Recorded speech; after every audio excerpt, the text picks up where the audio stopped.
kay Thea, ano message mo kay Thea? Ayan, Thea, sa, ano ba?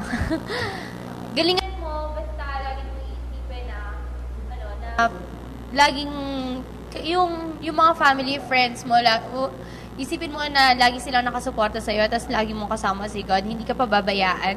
Tapos, ayan, basta yun sa ating dalawa, bago ka umalis, ayan, sabihin mo na, aminin mo na sa kanya, okay? Huwag ka na magtatago pa.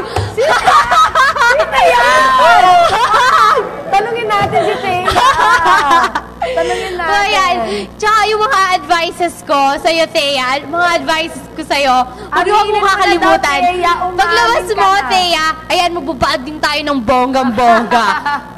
Gagala tayo to the max. Thea, alam mo May sinasabi ko si Shelly. Sabi na, ayan, sige mo.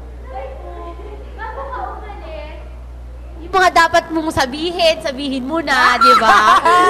Ayun, tsaka yung mga advice. ano yun? Ano yung mga sasabihin mo? Kanino? Oo. ayun na, yes. That.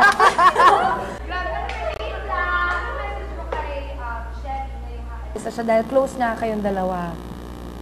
Na mas galingan niya palalo. May Ayun. gusto ba si Shelly? Sobra. Kasi dun sa quarters, parang kami yung mas nagkakaintindihan.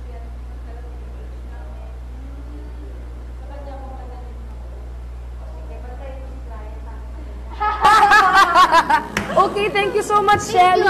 And I wish you good luck talaga in all your future endeavors. And too. good luck din sa'yo, Thea. Okay, thank you. Thank you, bye. Okay. Sino yung kanya? Sino sa kanya?